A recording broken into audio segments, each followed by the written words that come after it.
Dios les bendiga, mis amados hermanos y amigos. Alabamos el dulce nombre de Jesús en esta hora preciosa que nos concede presentarnos nuevamente delante de todos ustedes. Qué hermoso es estar vivo. Qué hermoso es poder sonreír. Qué hermoso es poder agradecerle a Dios por un día más de vida que nos concede. Hoy, último domingo del mes de octubre del año 2024, es un día para estar alegres, contentos, agradecidos con Dios por esta vida preciosa que nos ha regalado. Lo más valioso que tenemos no es la casa, no es el dinero en el banco, no es el carro nuevo que acaba de comprar. No es nada de eso. Veía ayer un video acerca de la familia de Elon Musk, el hombre más rico del mundo. Y daban los datos ahí de la riqueza que posee este hombre. Y dijeron que la riqueza que tiene en este momento, posiblemente más, son 589 billones de dólares. 589 billones de dólares. Se cree que muy pronto va a ser el primer hombre en llegar a tener la increíble cifra de $1 trillón. Elon Musk es un hombre que ha trabajado mucho, su historia es muy llamativa. No lo voy a criticar para nada. Dios le ha permitido esa riqueza. Aparte de eso, ayuda a mucha gente produciendo, promoviendo y proveyendo, trabajo para miles y miles de personas en sus empresas. Así que yo siempre he dicho, necesitamos a los ricos para que nos den trabajo y que respeten y valoren nuestro trabajo. Y este hombre, en los últimos años, se ha convertido en un hombre que vive una vida correctamente, defiende la vida, defiende la familia y habla de la necesidad de estar conectados con Dios. Dice haber tenido un encuentro personal con Cristo. ¡Qué bueno! Salomón fue uno de los hombres más ricos de la historia, más sabio, y era un siervo de Dios. Cometió muchos errores, pero al final de su vida arregló su vida con Dios. Lo encontramos en la palabra de Dios. La Biblia dice que Job, el justo Job, era el hombre más rico de todos los orientales. Abraham era muy rico. La Biblia no está en contra de la riqueza. La palabra de Dios no está en contra de la riqueza. Dios no está en contra de la riqueza. En el caso de Job, el mismo Satanás reconoció que era Dios el que había bendecido el trabajo de Job, cuando le dijo: al trabajo de sus manos has dado bendición. Así que, ¿pero por qué traigo todo esto? Porque lo más valioso que tenemos, repito, es nuestra vida. Elon Musk, el día que se vaya, el día que Dios lo recoja, dejará todos sus billones detrás de él. Así como se fue Abraham y dejó sus riquezas, se fue Job y dejó sus riquezas, se fue Salomón y dejó sus riquezas, etcétera, etcétera.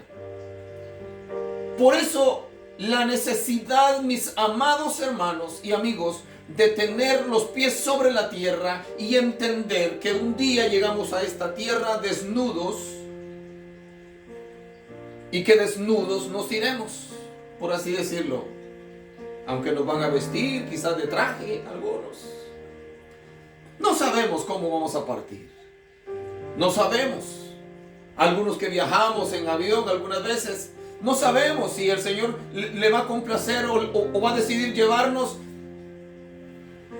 de ahí, de un avión que explote, o que se hunde en el mar, o que se estrelle en la tierra. No sabemos cómo. Pero lo importante es que reconozcamos que todo lo que tenemos no nos pertenece. Se nos ha sido dado para que lo usemos, para que lo disfrutemos, para que lo compartamos con los necesitados, con la obra de Dios, y sigamos adelante teniendo nuestra mirada en el Señor, solamente en Él. Hoy tengo un tema muy importante que tratar, y espero que usted se quede ahí armado, pendiente, que comparta, dele compartir a esta transmisión, mándesela a sus amigos, a sus hermanos, invite personas, dele like, comente, hagamos algo. Al mismo tiempo, en mi canal de YouTube lo estaré subiendo después de que termine, lo estaré subiendo inmediatamente para que mis amigos en YouTube lo puedan ver. Igual, por favor, dele like, compártalo, suscríbase, hermano, si no se ha suscrito a mi canal.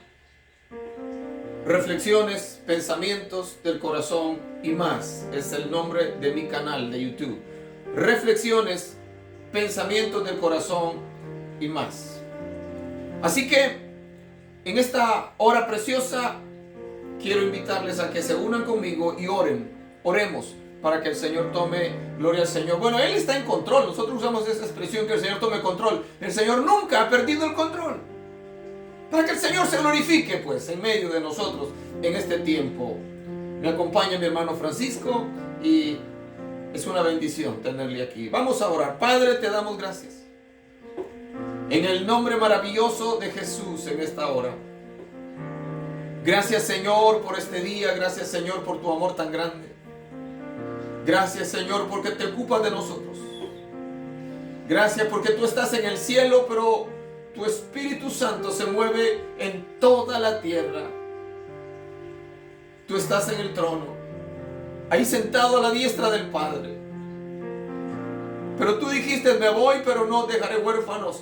Os enviaré otro consolador, el Espíritu Santo, el cual estará con vosotros y en vosotros. Y Él os recordará todas las cosas. Señor, en esta hora quiero exaltar tu nombre. Quiero glorificarte, Señor. Quiero decir que eres Dios poderoso, santo, el único Dios, nuestro Salvador. Señor, recibe toda la gloria en esta hora preciosa. Bendice, mi Dios, a todos aquellos que están conectados, que se estarán conectando, y a todos aquellos que en el futuro van a estar recibiendo tu palabra a través de esta presentación. Señor, toca las vidas, toca los corazones. Lleva tu conocimiento, tu palabra, Señor, a aquel que está hambriento de saber la verdad, aquel que está hambriento, Señor, de conocer qué es lo que tú quieres para su vida. Señor, bendice al joven, al niño, al adulto, al anciano. Dios mío, toca los corazones en esta preciosa mañana. Porque sin ti, Señor, nada podemos hacer. Glorifícate, glorifícate, mi Señor, en nuestros corazones. Toda la honra y toda la gloria, Señor, te la daremos a ti. Quiero darte gracias, Señor, por la fecha que se aproxima, 31 de octubre, en el cual, oh Dios, la iglesia cristiana, evangélica, protestante, celebra la reforma de la iglesia. Señor, permite que los cristianos conozcan la historia, que nosotros como cristianos conozcamos nuestra historia, y así, Señor, podamos sentirnos más fuertes, sabiendo que muchos dieron sus vidas para que ahora nosotros tengamos la libertad que tenemos aquí, sobre todo en esta nación y en nuestros países latinoamericanos. Señor, glorifícate. En el nombre precioso de Jesús te pido estas cosas. Gracias, Señor amado. Aleluya. Aleluya. Gloria al Señor. Venía a mi mente mientras oraba este coro que dice: el gozo del Señor mi fortaleza es. El gozo del Señor mi fortaleza es. El gozo del Señor mi fortaleza es. Su gozo sin medida Él me da. El gozo del Señor mi fortaleza es. El gozo del Señor mi fortaleza es.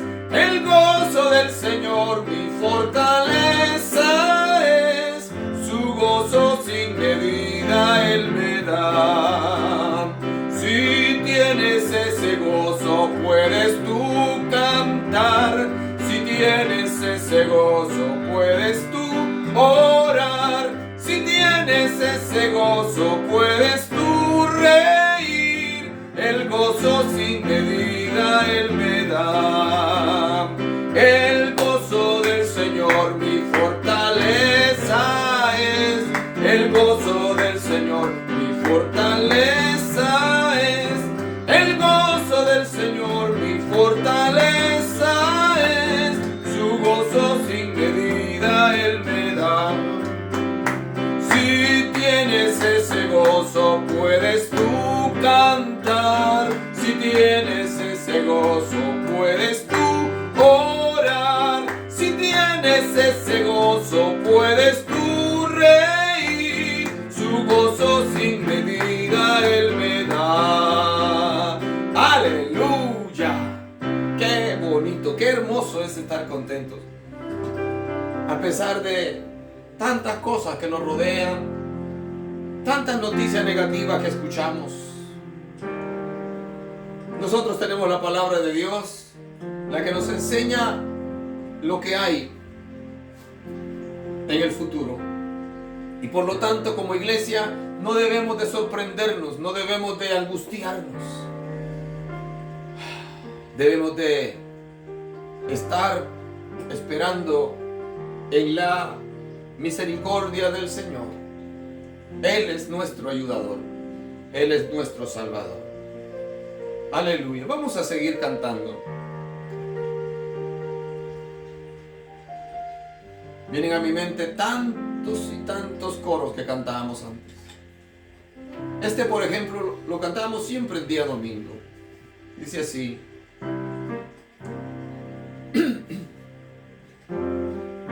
aleluya.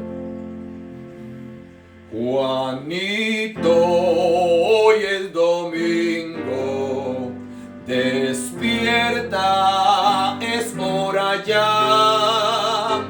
La escuela dominical pronto va a empezar, despierta ya. Mamita, no me despiertes, al cabo papá no irá.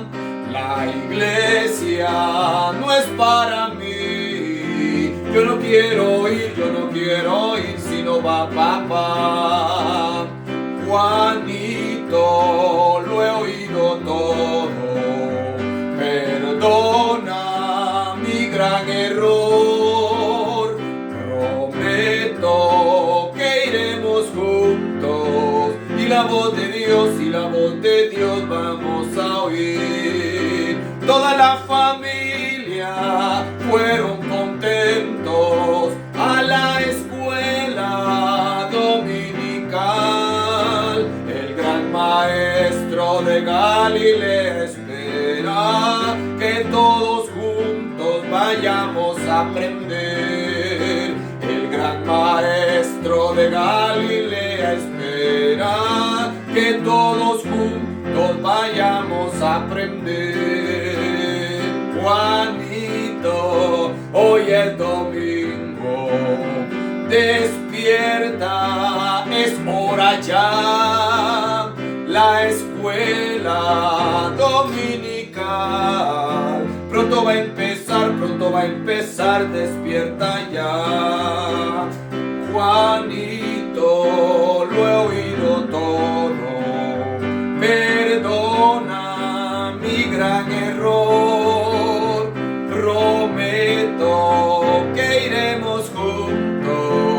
la voz de Dios, y la voz de Dios vamos a oír. Toda la familia fueron contentos a la escuela dominical. El gran maestro de Galilea espera que todos juntos vayamos a aprender. El gran maestro de Galilea espera que todos juntos vayamos a aprender. Aleluya.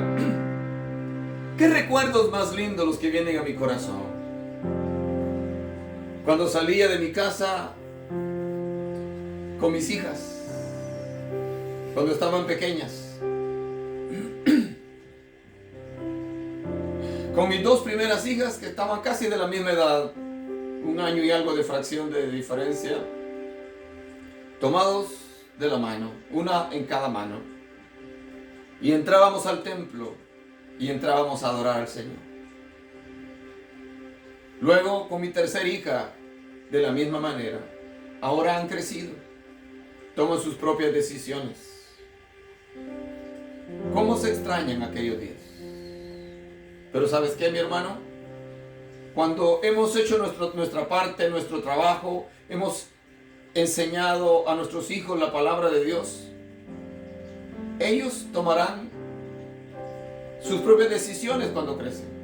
Pero la Biblia dice que instruye al niño en su carrera, en su camino, y aun cuando fuere viejo no se apartará de él. Lo que se les enseñó siempre los va a perseguir. Y cuando menos acuerden, volverán a congregarse, a buscar al Señor. Cuando se encuentran en angustia, claman a Dios. Y eso es importante. Había otro canto que cantábamos siempre el domingo, y decía así: día domingo aquí estaré, en la casa de mi Dios, en mi clase aprenderé del amor de mi Señor. Tú no debes de faltar, yo aquí te esperaré, porque quiero saludarte en la escuela dominical, porque quiero saludarte en la escuela dominical. Día domingo aquí estaré, en la casa de mi Dios, en mi clase aprenderé del amor de mi Señor. Tú no debes de faltar, yo aquí te esperaré, porque quiero saludarte en la escuela dominical. Aleluya, porque quiero saludarte en la escuela dominical. Así cantábamos. Wow, hacía mucho tiempo que no cantaba esos coros. Pero había otro que siempre lo cantábamos el domingo, y decía: demos gracias al Señor, demos gracias por su amor. Demos gracias al Señor, demos gracias por su amor. Por la mañana las aves cantan las alabanzas a Cristo el Salvador. Y tú, mi hermano, ¿por qué no cantas las alabanzas a Cristo el Salvador? Y demos gracias al Señor, demos gracias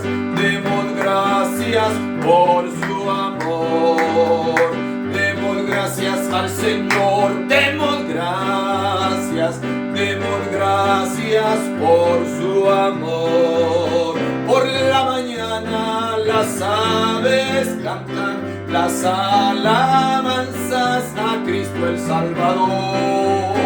Y tú, mi hermano, ¿por qué no cantas las alabanzas a Cristo el Salvador? Y demos gracias al Señor, demos gracias por su amor. Y demos gracias al Señor, demos gracias por su amor. Por la mañana las aves cantan las alabanzas a Cristo el Salvador. Y tú, mi amigo, ¿por qué no cantas las alabanzas a Cristo el Salvador? Amén. Así cantábamos. Oh, gloria al Señor. Qué tiempos aquellos. Qué tiempos aquellos. Y de eso estaré hablando hoy en la enseñanza. ¿Qué pasó? ¿Qué pasó con nuestra iglesia? Con la iglesia que nació allá en el aposento alto. Alabado sea el nombre del Señor.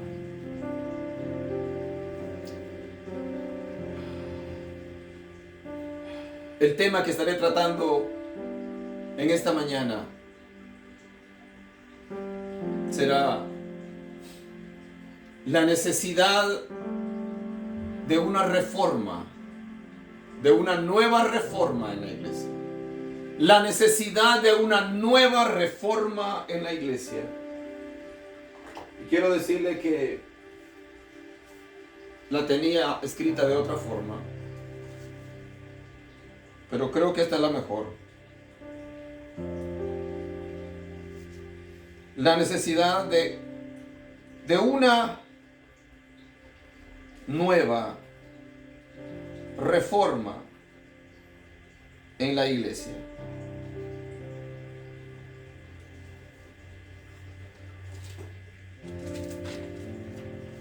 Sé que posiblemente cause algunos dolores de cabeza a algunos.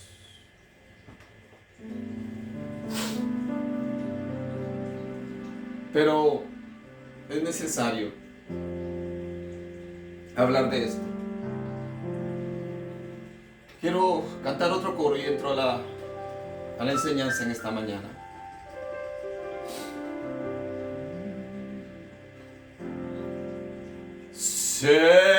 Señor, mi Dios,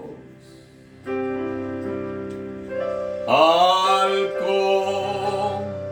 contemplar los cielos, el firmamento y las estrellas mil, al oír tu voz, sí Señor, en los potentes truenos y ver brillar el sol en su cenit.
presencia, al dulce hogar, al cielo de esplendor. ¿Sabes qué voy a hacer? Le adoraré, sí Señor, cantando la grandeza de su poder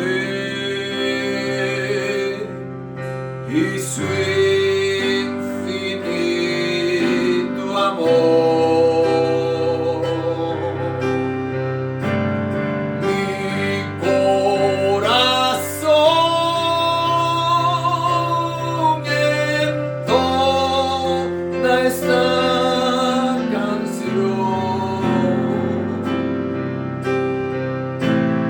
Cuán grande es Él, cuán grande es Él. Mi corazón entona esta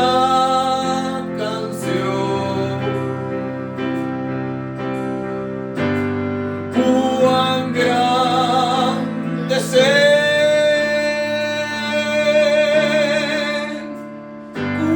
cuán grande es Él. Aleluya, gloria a Dios. Cuán grande es Él. ¿Quién es Él? Es Cristo Jesús, es nuestro Salvador. Aquel que en la cruz del Calvario compró nuestra salvación. Aquel que en la cruz del Calvario dijo: consumado es. It is done. Está hecho. La promesa se había cumplido. El Redentor, el Cordero de Dios, que quita los pecados del mundo, había cumplido el propósito por el cual había sido enviado, había llegado a esta tierra en forma humana, siendo Dios. A Él sea toda la gloria y toda la honra, hoy y siempre. Quiero leer la palabra de Dios en el libro de los Hechos, capítulo 2, verso 42 al 47. Hechos capítulo 2, verso 42 al 47. La Biblia nos dice: y perseveraban en la doctrina de los apóstoles, en la comunión unos con otros, en el partimiento del pan y en las oraciones. Y sobrevino temor a toda persona, y muchas maravillas y señales eran hechas por los apóstoles. Todos los que habían creído estaban juntos y tenían en común todas las cosas, y vendían sus propiedades y sus bienes y los repartían a todos según la necesidad de cada uno. Y perseverando unánimes cada día en el templo y partiendo el pan en las casas, comían juntos con alegría y sencillez de corazón, alabando a Dios y teniendo favor con todo el pueblo. Y el Señor añadía cada día a la iglesia los que habían de ser salvos. Mis amados hermanos y amigos, este fue el principio de la iglesia. Estos fueron los principios de la iglesia cristiana, la iglesia de Dios. La iglesia que formó Cristo. La iglesia que nació en el aposento alto cuando el Espíritu Santo descendió sobre 120 personas. Esta es la iglesia primitiva. Esta es la iglesia que sirve como base para que nosotros podamos vivir vidas que imiten a Cristo y imiten la manera como este pueblo servía, amaba, obedecía, adoraba a Dios.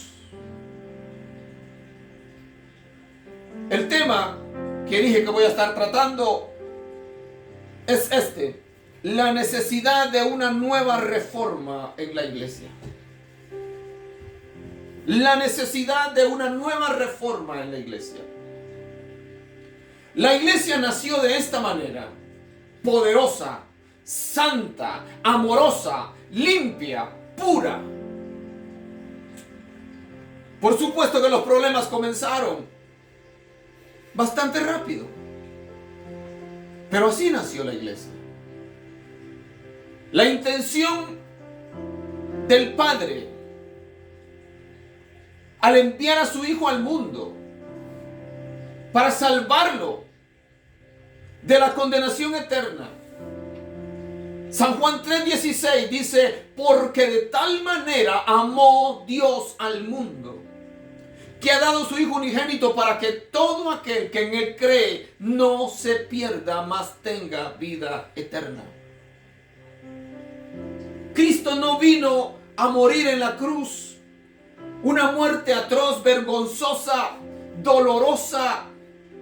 No vino a morir, mis amados hermanos, para fundar una iglesia rica, una iglesia poderosa económicamente hablando, una iglesia opulenta, una iglesia prepotente, una iglesia que se cubriera de púrpura y de lino fino. Esa no fue la intención de Cristo al morir en la cruz del Calvario. El único propósito de Cristo al morir en la cruz del Calvario fue redimir a la humanidad, salvar al hombre que se había perdido. El hombre que en Adán había sido condenado a la muerte cuando Adán pecó. El hombre que al seguir sus propios deseos después de haber pecado estaba perdido. El hombre que no tenía esperanza, el hombre que no tenía solución. Cuando Cristo decide voluntariamente venir a esta tierra, Isaías capítulo 6, verso 8. En el cielo se oye una pregunta. El Padre dice: ¿a quién enviaré? ¿Quién irá por nosotros? Aparentemente Isaías contesta, pero en realidad es Jesucristo, el Verbo, el que dice: heme aquí, envíame a mí. Yo iré. Yo iré. No había ningún arcángel, ningún ángel, ningún querubín o serafín en el cielo que tuviera la capacidad de redimir a la raza humana. El pecado del hombre es tan asqueroso, es tan dañino, es tan ofensivo delante de Dios, que requiere como paga la muerte. Cuando el apóstol Pablo escribe a los romanos, en Romanos capítulo 3, verso 23, y les dice: por cuanto todos pecaron, están destituidos de la gloria de Dios. Todos. Everyone. It is not a single person who live in the present or who exist in the past or will come in the future. Not a single person who can say, I have not seen. Todos los hombres, en el pasado, en el presente, en el futuro, todos hemos nacido bajo el pecado, la rebelión, la maldad. Es por eso que a los niños no hay que enseñarles a hacer lo malo. Ellos lo traen dentro de sí. La semilla del pecado está dentro del ser humano. Porque por cuanto un hombre pecó, dice la Biblia, el pecado entró a todos y con ello vino la muerte. Así que el único capaz de poder redimir a la raza humana, de poder pagar el precio del pecado, del poder pagar por mí que merezco la muerte, por ti que mereces la muerte porque eres un pecador. El único que podía redimir nuestras almas es Cristo Jesús. Por eso Él dice: heme aquí, envíame a mí, yo iré. Jesucristo, nuestro Salvador, nuestro Señor, vino a esta tierra. Vino de una manera milagrosa, increíble. Una virgen, una joven que estaba comprometida para casarse. Estaba desposada con un hombre llamado José. Una joven que quizás tendría algunos 15, 16 años. De repente, un día, estando haciendo sus quehaceres, un ángel se le apareció. Un ángel. El ángel Gabriel apareció ahí, delante de esta joven llamada María. Y le trae una noticia increíble. Una noticia maravillosa. Pero una noticia que asustaba a cualquiera. ¿Cómo es posible que una joven que no había tenido intimidad sexual con nadie, cómo es posible que de repente iba a estar embarazada? Habían grandes consecuencias en contra de una joven que apareciera embarazada sin estar casada. La más grande era la muerte.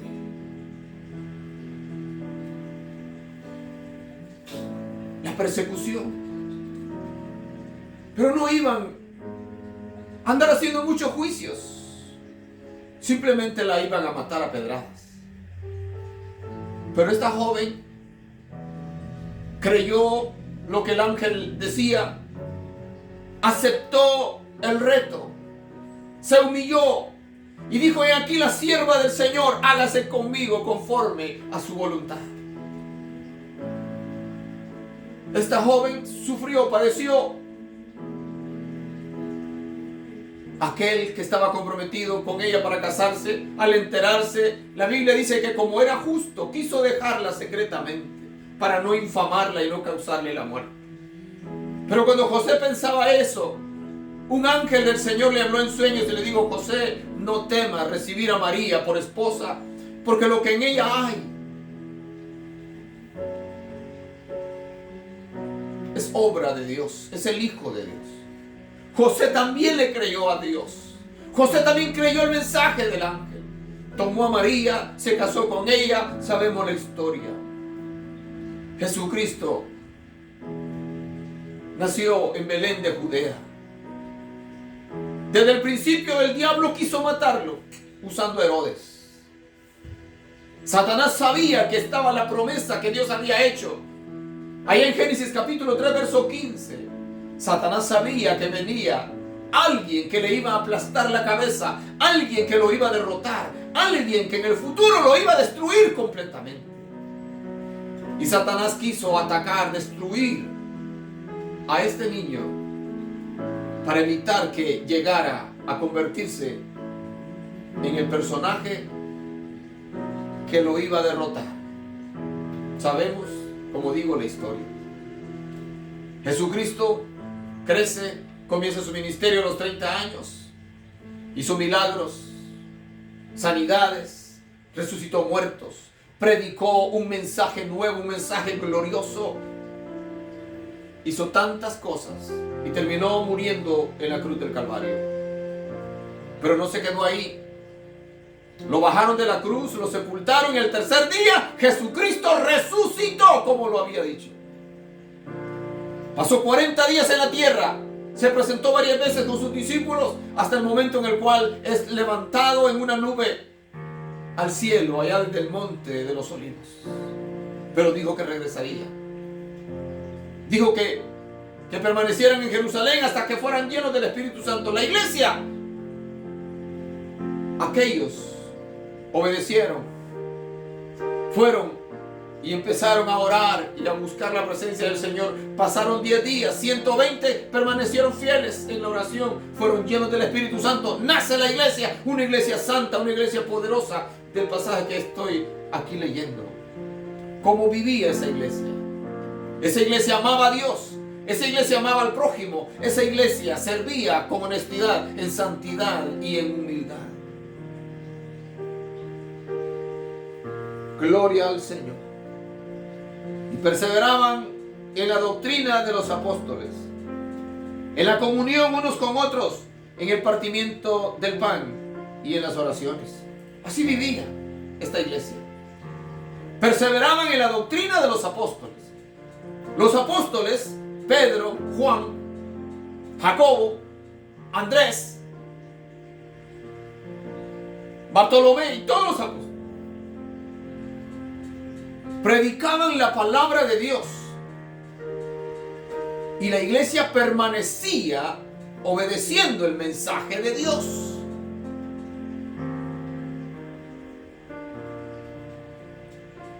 Ocurrían grandes cosas.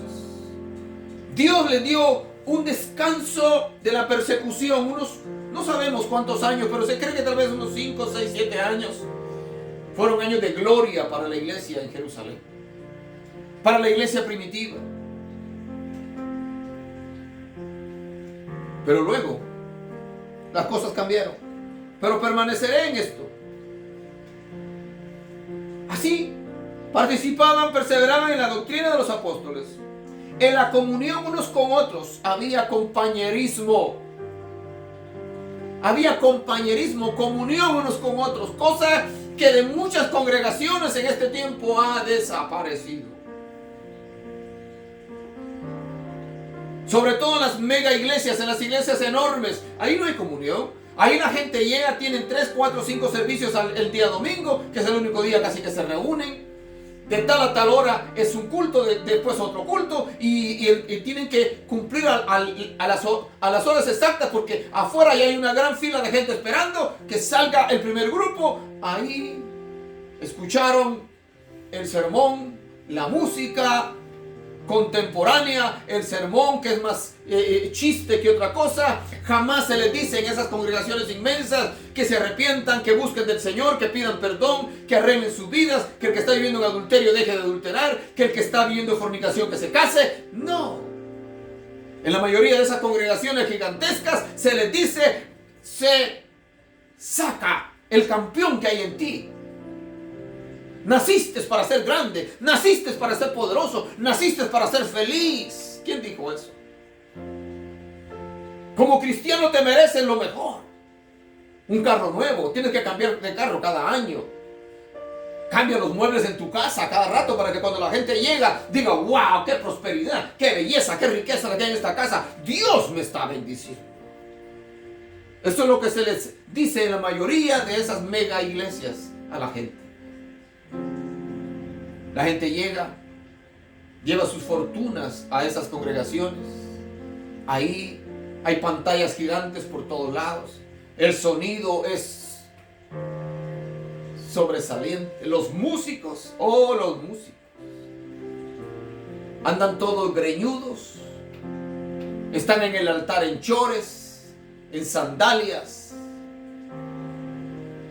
Las muchachas con unos pantalones apretados que no dejan nada a la imaginación.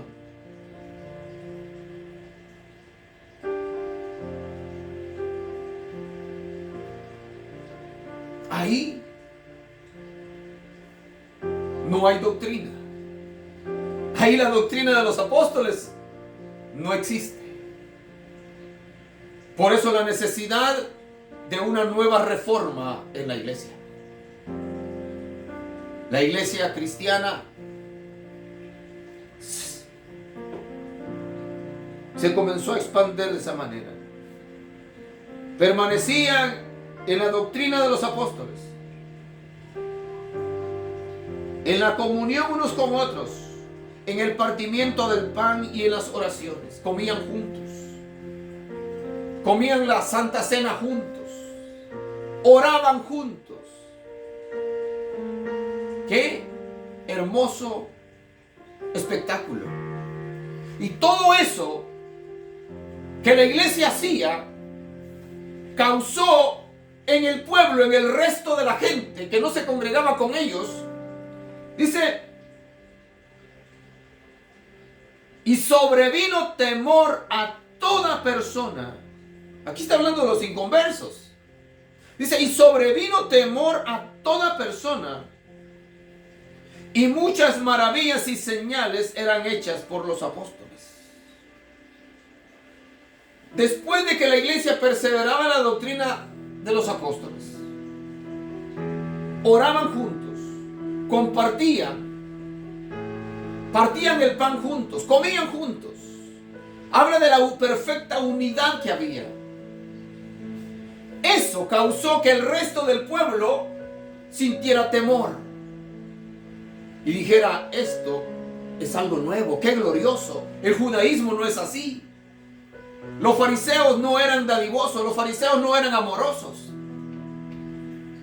mucho menos los saduceos, los escribas tampoco. En el pueblo entonces entró gran temor y dijo, algo grande está pasando. Esto no lo hemos visto antes. La unidad que esta gente tiene es maravillosa.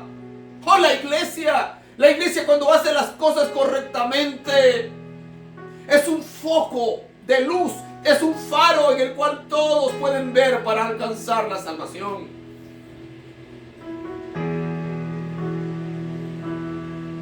Mi amado hermano, si a ti no te gusta compartir con los demás, estás en problemas.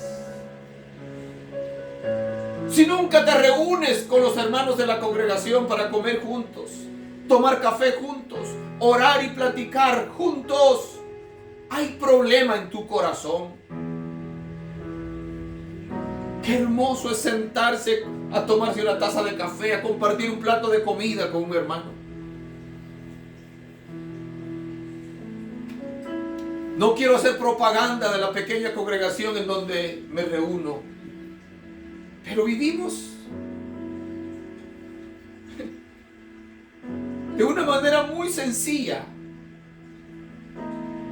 Es raro que una vez a la semana no nos reunamos como congregación en el basement de la iglesia a compartir en las casas de los hermanos,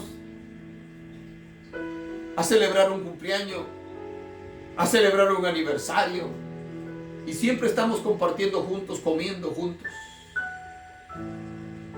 El culto de oración en la iglesia es uno de los cultos más concurridos. El estudio bíblico es uno de los cultos más concurridos. La gente quiere aprender de Dios. La iglesia necesita estar unida. La iglesia necesita estar conectados unos con otros. Necesitamos estar conectados unos con otros. No podemos alejarnos. El escritor a los Hebreos dice, no dejando de congregarnos como muchos tienen por costumbre. Hay gente que se conforma con ir el domingo al culto. Oh, ya, el domingo ya cumplí con mi conciencia y me quedé tranquilo. Llevé mis diezmos, eso es si diezma, porque hasta en eso les pesa hacerlo. Les duele diezmar, les duele ofrendar. Y dicen, es que eso era en la ley. Sí, pero en la ley se comía. Allá era para los levitas, los sacerdotes. Aquí es para pagar la luz. Es para pagar el cable. No que tengamos cable, el internet de la iglesia. Es para pagar el agua. Es para pagar los utensilios de limpieza. para pagar el seguro del templo, para tantas cosas. No dejando de congregarnos. No te conformes con ir el dominguito y te has convertido en dominguero, en dominguera. El salmista David decía: una cosa he demandado a Jehová, esta buscaré, que esté yo en la casa de Jehová todos los días de mi vida, para contemplar la hermosura de Jehová y para inquirir, para estudiar en su santo templo. Así vivía la iglesia. La iglesia. Así se manifestaba el poder de Dios. Dice: y sobrevino temor a toda persona, y muchas maravillas y señales eran hechas por los apóstoles. Sobrevino temor, y muchas maravillas y milagros eran hechas por los apóstoles. En ese tiempo, la gente sacaba a los enfermos para que por lo menos la sombra de Pedro les cayera encima a los enfermos y se sanaban. Los endemoniados eran liberados. Los muertos eran resucitados. La gente que era perseguida encontraba paz cerca de los hermanos. La palabra crecía, se expandía. Fue un tiempo glorioso en la iglesia. Fue pasando el tiempo y las cosas fueron cambiando. Dice: todos los que habían creído estaban juntos y tenían en común todas las cosas. Todos los que habían creído estaban juntos y tenían en común todas las cosas. Qué bonito, qué tiempo. Estaban juntos. No creo que viviesen en una sola casa, porque eran muchos, eran miles. Pero cuando habla de que estaban juntos, quiere decir que estaban de acuerdo en lo que estaban haciendo. Cada quien en su casa. Luego se reunían en el templo. Observaba eso y digo: en el templo en Jerusalén. Ahí se reunían. Ahí estudiaban la palabra. ¿Se dan cuenta? Fue un tiempo maravilloso que el Señor hizo que el mismo rey Herodes no se opusiera.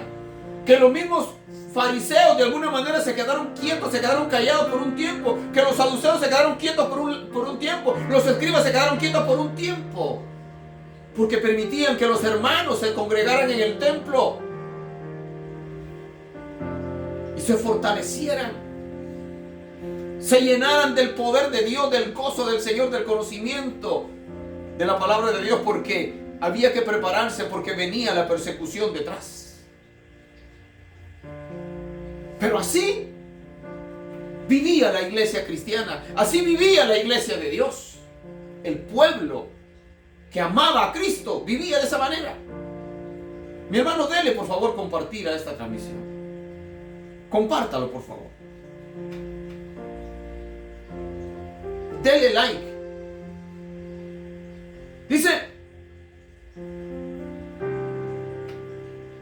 todos los que habían creído estaban juntos y tenían en común todas las cosas, y vendían sus propiedades y sus bienes y los repartían a todos según la necesidad de cada uno. Era tanto el gozo, era tanta la alegría, la entrega que estos cristianos tenían, que se despojaban de sus propiedades, las vendían y lo repartían entre todos para que no hubiera necesidad entre ellos. ¿Cómo vive hoy la iglesia? Hoy, aunque no quiero irme rapidito ahí porque quiero dejarlo para el final, hoy la iglesia vive acaparando para sí y para sí.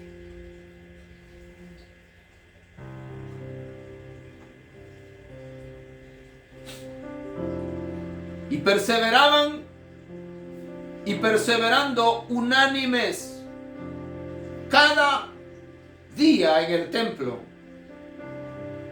y partiendo el pan en las casas, comían juntos con alegría y sencillez de corazón, Y perseverando unánimes cada día en el templo y partiendo el pan en las casas, comían juntos con alegría y sencillez de corazón. ¡Qué hermoso! Perseveraban unánimes. Unánimes. No habían divisiones entre ellos. No habían divisiones entre ellos. Estaban unidos en la fe, unidos en la palabra, unidos en el amor. Se dejaban guiar, se dejaban enseñar, se dejaban adoctrinar, se amaban.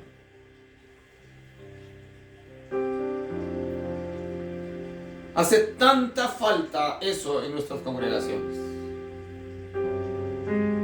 Hoy hay gente que llega a las congregaciones que ni siquiera saludan a la gente. Hay gente que no se sabe cómo se llaman, porque llegan tarde y salen antes de que el culto se acabe, muchos de ellos.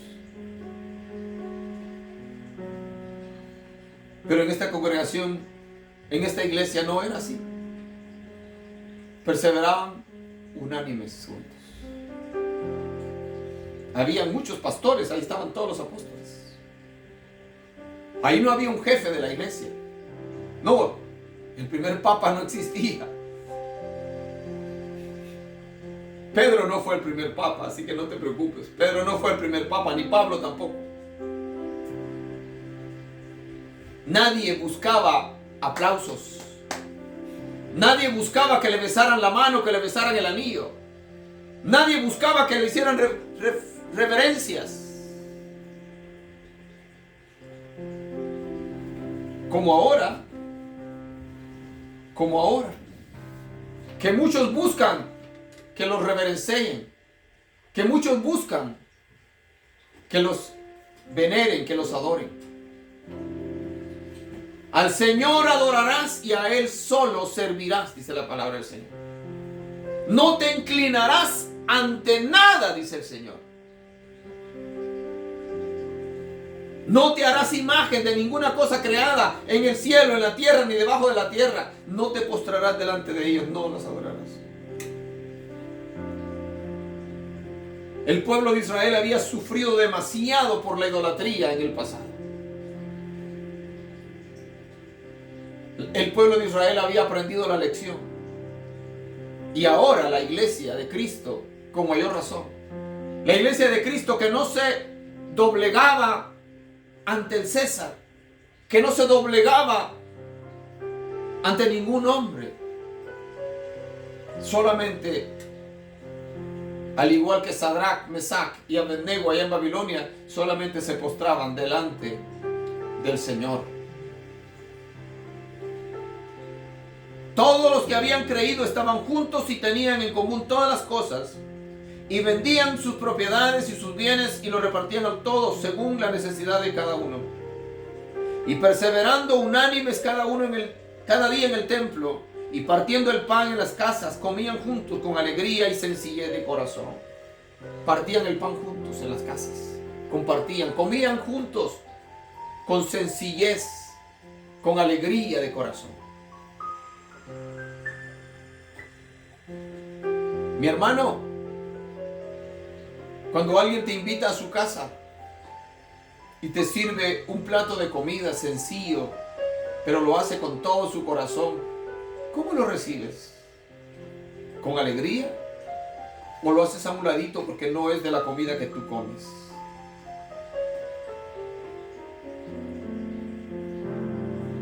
Escuchaba el testimonio de un pastor que llegó hace unos días a la iglesia. Dijo que habían estado en Cuba, en una convención en donde habían habido muchos pastores de Cuba, la mayoría de ellos bajo una pobreza increíble. Allá en Cuba la mayoría de pastores y ministros no usan sacos, no usan trajes, no hay para comprar. Y él testificó que un día en la casa del pastor donde estaban hospedados, les dieron comida a 4 pastores. 4 pastores habían comido con 3 huevos.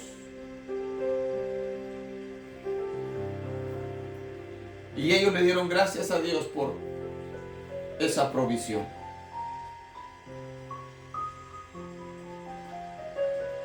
Comían juntos con sencillez de corazón.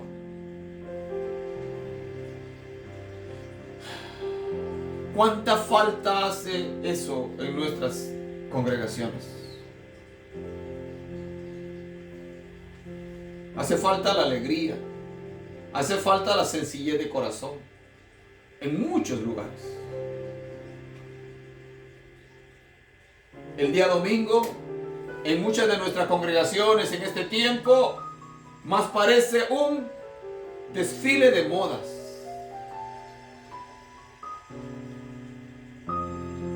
Peinados costosos, vestidos caros, adornos de oro, plata, perlas.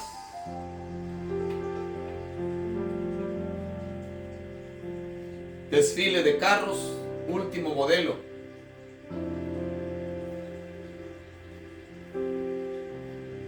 Se acabó el servicio que duró 1 hora, hora y media, 2 horas a lo mucho. Y cada quien para su casa, cada quien a seguir su mundo.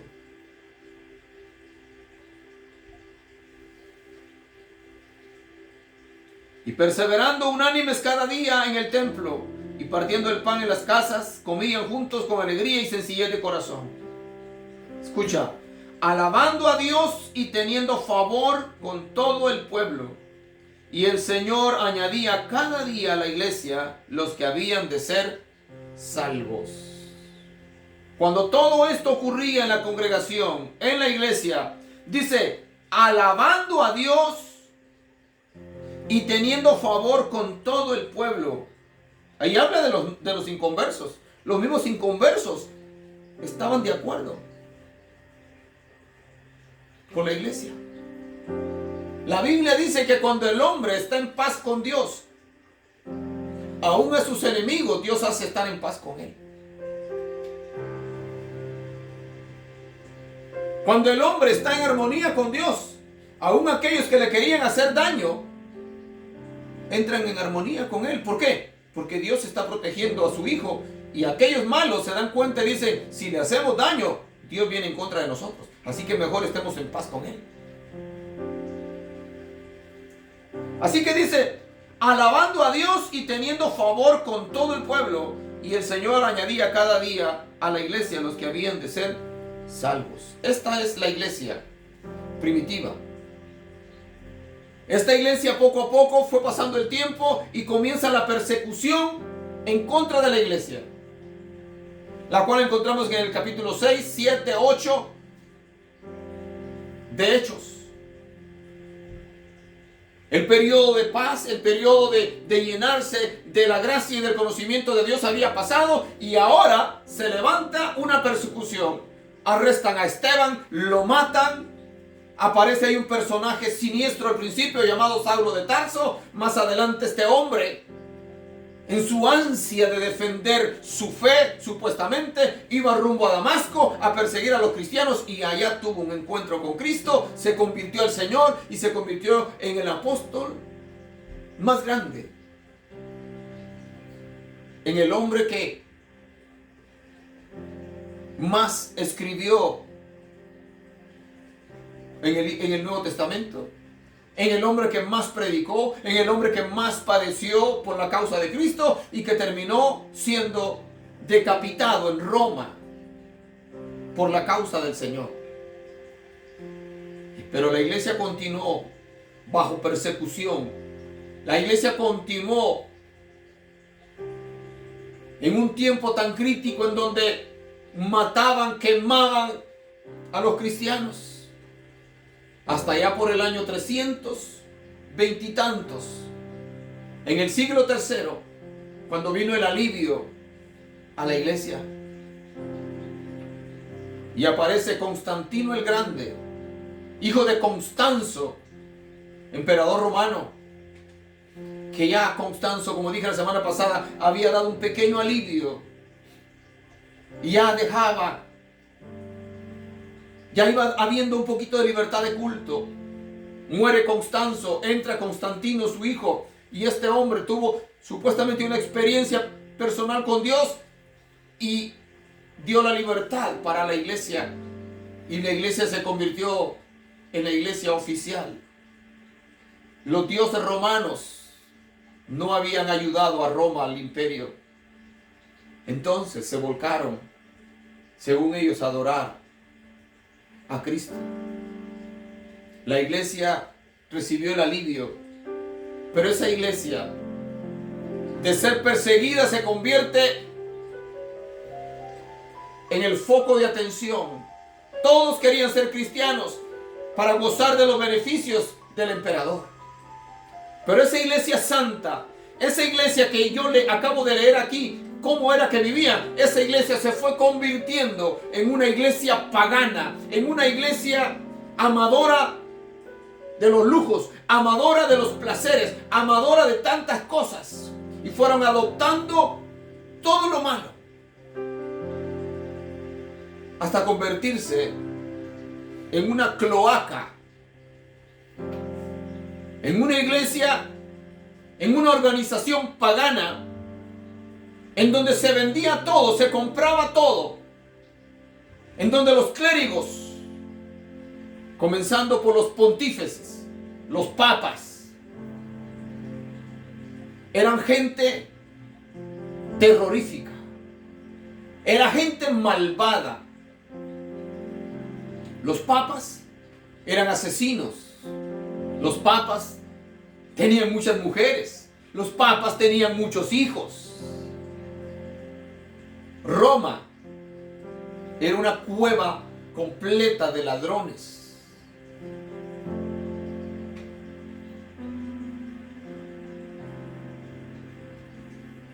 Allá por el año 1400 y algo se había levantado una voz de un hombre llamado Juan Hus, tratando de predicar la palabra correcta. Lo mataron, lo quemaron en la hoguera. 100 años después, Dios levantó a otro hombre llamado Martín Lutero. Un hombre, un joven, poderoso en la palabra.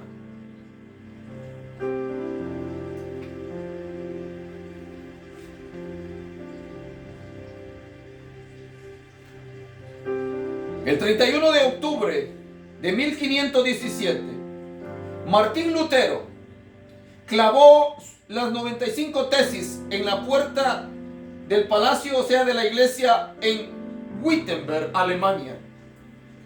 Este era un monje. Primero era un estudiante de leyes. Tuvo una experiencia personal con Dios.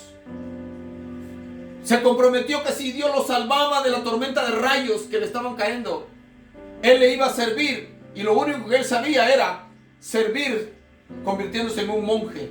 Y así lo hizo. Y comenzó a meterse verdaderamente con Dios, a querer conocer a Dios.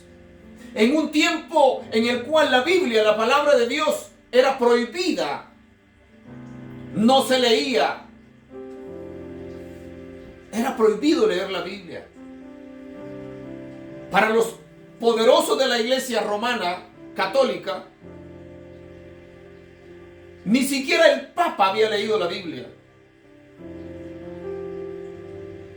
Decían que solamente ellos podían interpretar la Biblia, que la gente común y corriente no podía interpretar la Biblia, cuando la palabra del Señor dice que la palabra de Dios está abierta para que todos la entiendan. Dios es perfecto. Dios no iba a dejar algo para confundir a la gente o para que la gente no lo entendiera, cuando lo que Dios desea es que la gente, que sus hijos, que sus criaturas lo conozcan a través de su palabra.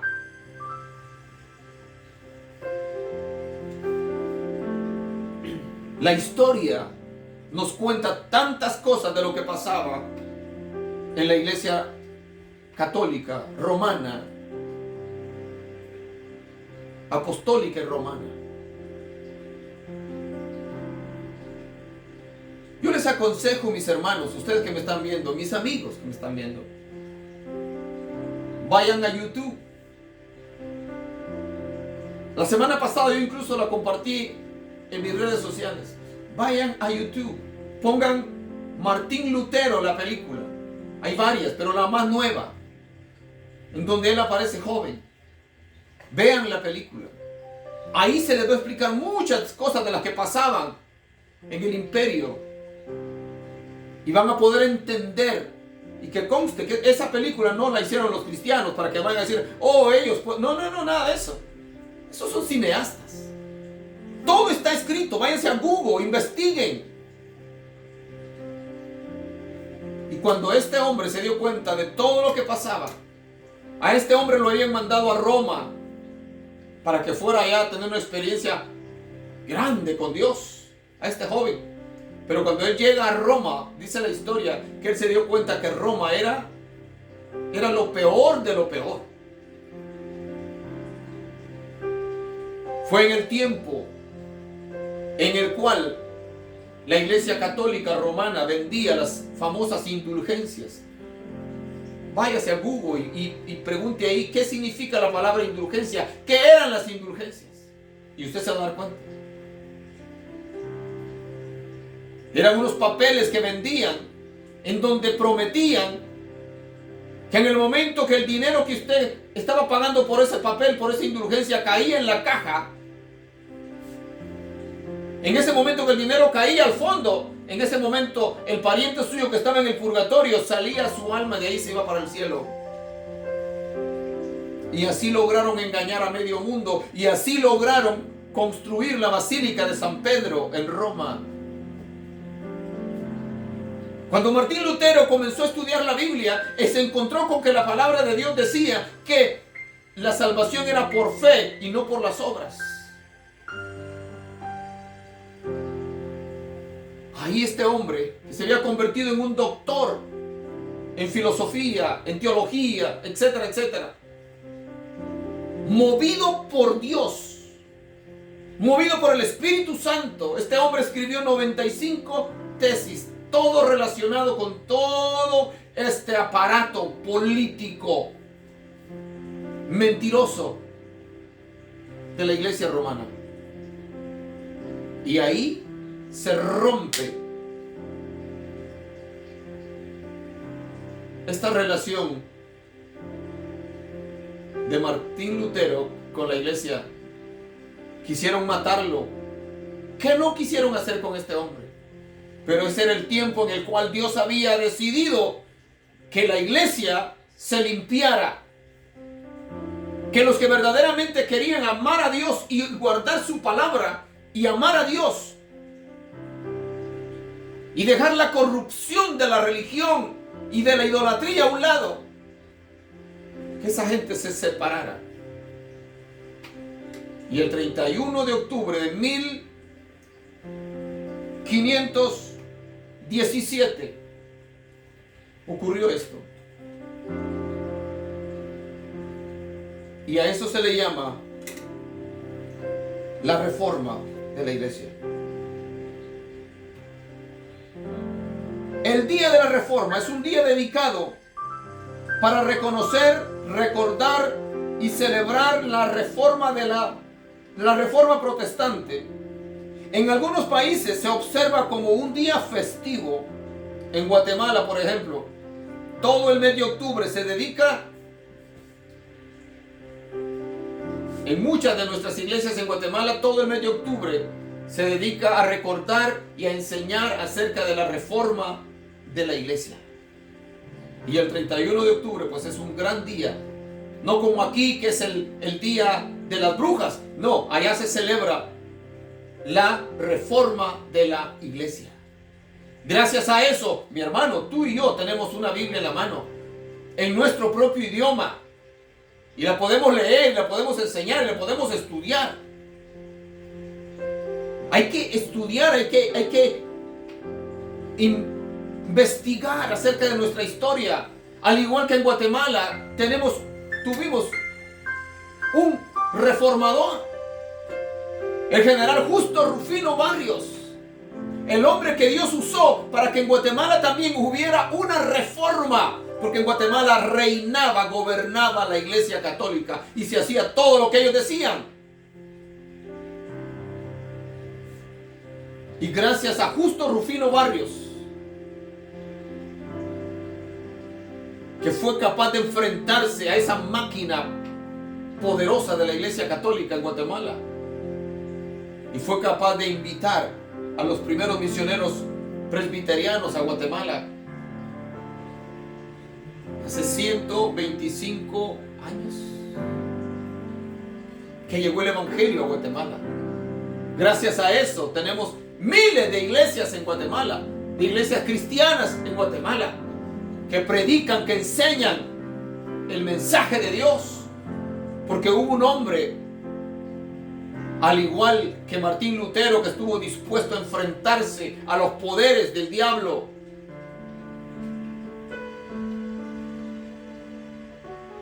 para permitir que el evangelio puro y santo llegara a nuestra hermosa Guatemala, y de ahí se expandió para Honduras, para El Salvador, para Centroamérica.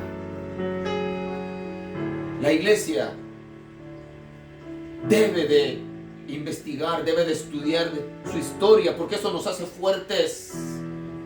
Mi hermano, no seas perezoso, lee, estudia. No somos cualquier cosa, somos hijos de Dios. Usted me dirá, hermano, es que yo no tuve la oportunidad de estudiar, yo apenas saqué sexto. ¿Qué me importa eso? Yo ni siquiera saqué sexto grado, apenas saqué cuarto grado. Pero es el interés que tú pones a leer, a estudiar. En el tiempo que vivimos, en el tiempo de las redes sociales, en donde gastamos tanto tiempo viendo TikTok, viendo memes, hablando con gente que vive al otro lado del mundo, de cosas que verdaderamente no son importantes. Tenemos que volver a la Biblia, tenemos que volver a la lectura, tenemos que volver a la oración, tenemos que volver a congregarnos, tenemos que volver a buscar de Dios antes que Cristo venga y nos encuentre dormidos. Así que en algunos países se observa como un día festivo o un día feriado oficial. Se recuerda a Martín Lutero y su desempeño en el movimiento de la Reforma que dividió a los protestantes de la Iglesia Católica Romana.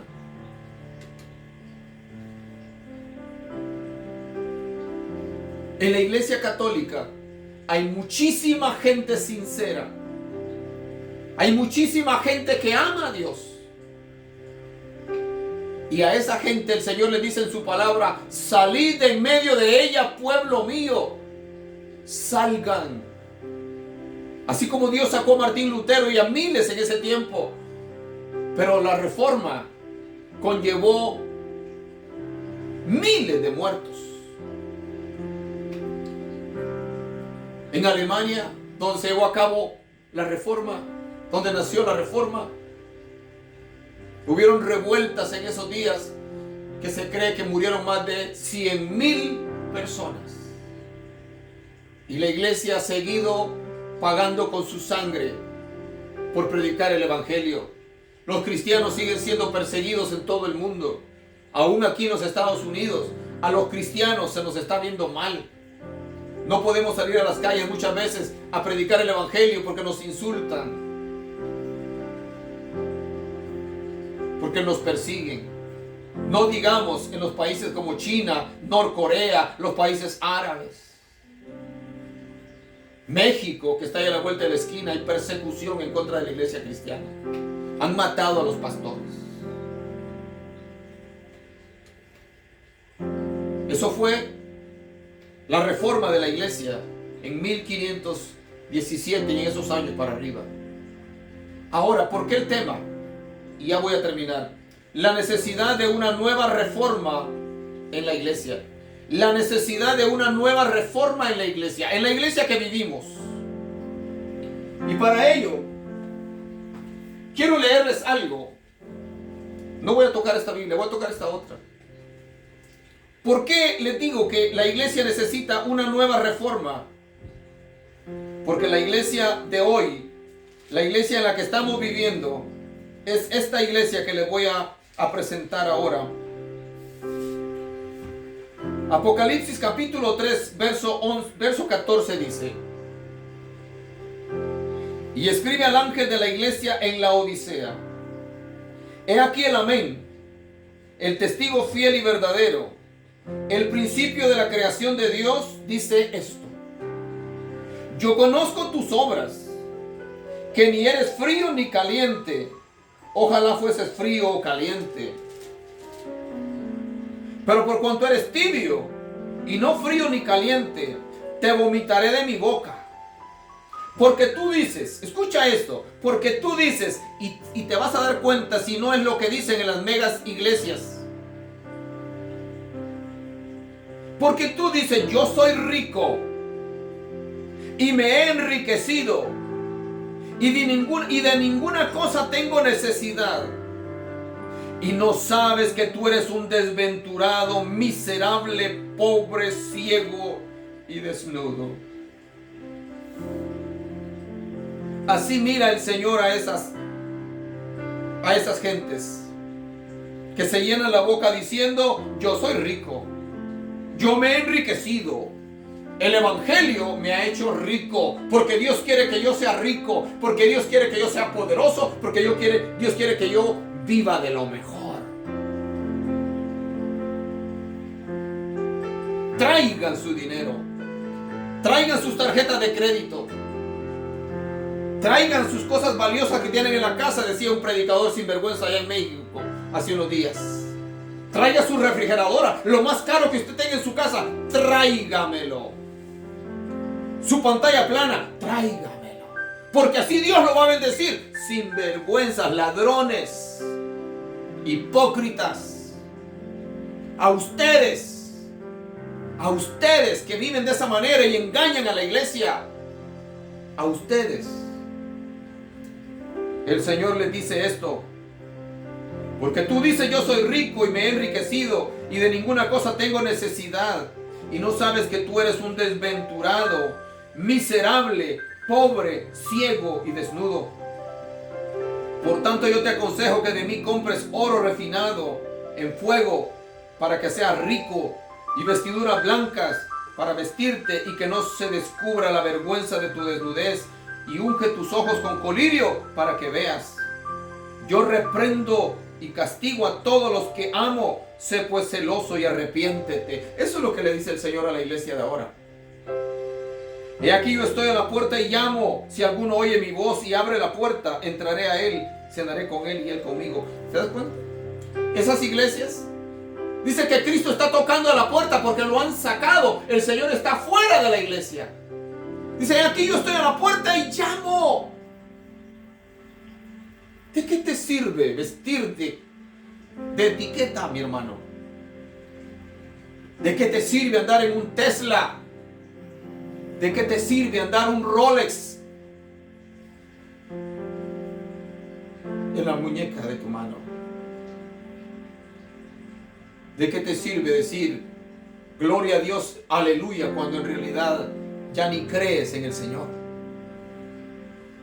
He aquí yo estoy a la puerta y llamo.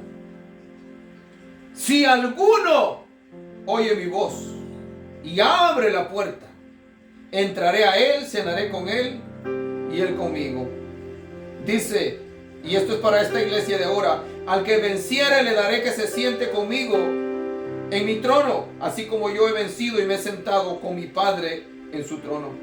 El que tiene oído, oiga lo que el Espíritu dice a la iglesia. ¿Por qué necesitamos una nueva reforma en este tiempo? ¿Por qué la iglesia cristiana evangélica, ya no la iglesia católica, apostólica y romana? Ellos están allá en su mundo. Pero tú, mi hermano, tú que dices ser iglesia de Dios, evangelio completo, tú que dices ser iglesia apostólica de la profecía, tú que dices ser iglesia de la fe en Jesús, tú que dices ser iglesia amigos, tú que dices ser iglesia presbiteriana, príncipe de paz, asamblea de Dios, MI, Iglesia de Dios Pentecostal, Nuevo Pacto, Alfa y Omega, etcétera, etcétera. Nuestras iglesias necesitan una reforma. Necesitan gente que se levante y diga: ya basta de tanta mentira,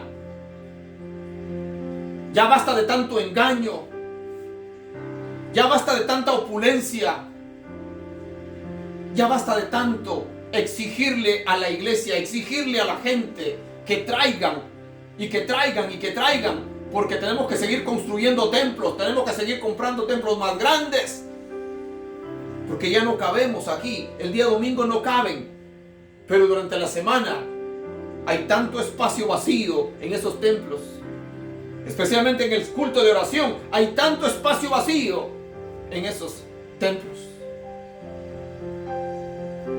pero quieren un templo más grande para apantallar. Quieren un sonido más excelente, quieren luces de colores por todos lados, pantallas gigantes por todos lados. Congregaciones en donde los jóvenes tienen sus propios templos, en donde los negros tienen su propio templo, en donde los blancos tienen su propio templo, en donde los niños tienen su propio templo, en donde tienen gimnasios, tienen cafeterías, tienen restaurantes, tienen de todo. Pero lo que no tienen es a Cristo. Lo que no tienen es el Espíritu Santo. La iglesia de la Odisea: yo soy rico, no tengo necesidad de nada, decían ellos. Pero el Señor les dice otra cosa.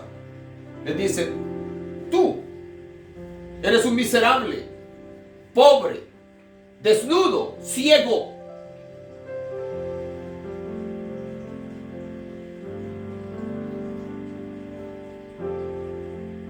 Mis amados hermanos,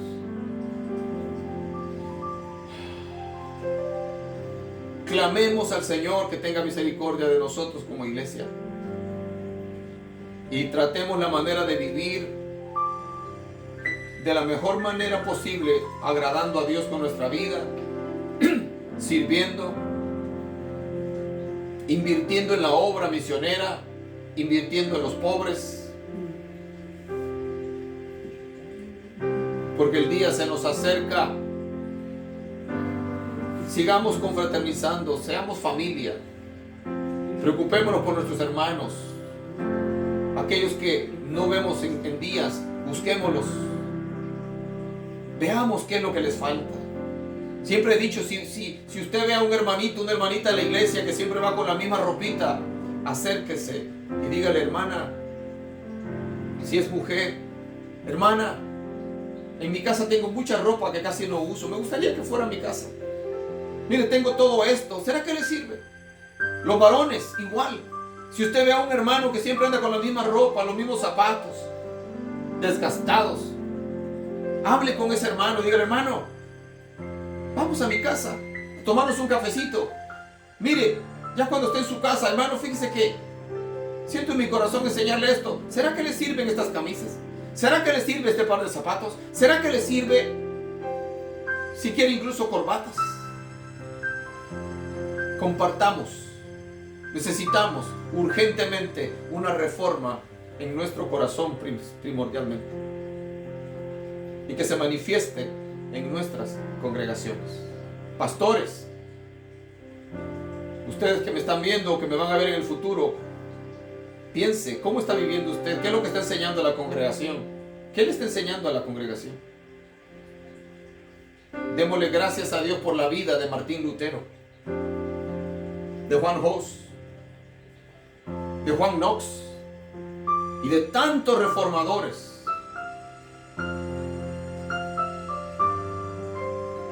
De Calvino, de los Wesley, de todos aquellos hombres que nos predicaron el Evangelio, como G. Ávila, Billy Graham, Jimmy Swaggart, que todavía está predicando, Josué Irión y tantos otros hombres. Y yo podría mencionar a un hombre quien me educó, quien me enseñó, Marco Antonio Díaz, mi pastor, que ya está en la presencia del Señor, que fue el que me adoctrinó para bautizarme, que fue el que me motivó,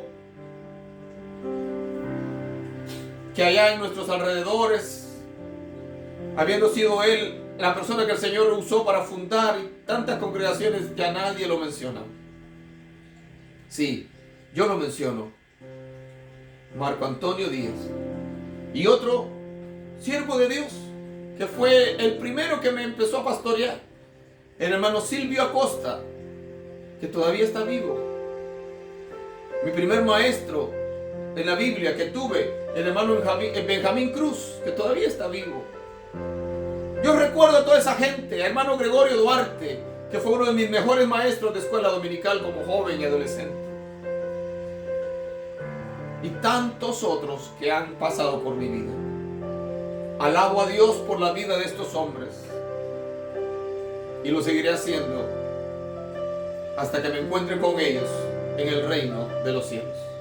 Dios te bendiga. Oremos. Padre, te doy gracias por esta oportunidad que me has concedido de hablar tu palabra. Señor, si algún corazón ha sido lastimado en esta hora por tu palabra, si ha sido por tu palabra, Señor, no tengo que pedir perdón para nada. Pero si ha sido alguna de mis palabras, te pido que me perdones. Señor, toca las vidas de todos los que han escuchado tu palabra y de todos aquellos que la van a seguir escuchando a través de las redes sociales, que se quedan ahí estos videos guardados. Señor, toca sus corazones, toca sus vidas. Señor, en tus manos entrego esta transmisión. La vida de hermano Francisco, la vida de mi familia está en tus manos. Padre, muchas gracias en el nombre maravilloso de Jesús. Amén. Dios les bendiga, Dios les guarde. Ha sido un placer estar con ustedes. Adelante en Cristo Jesús.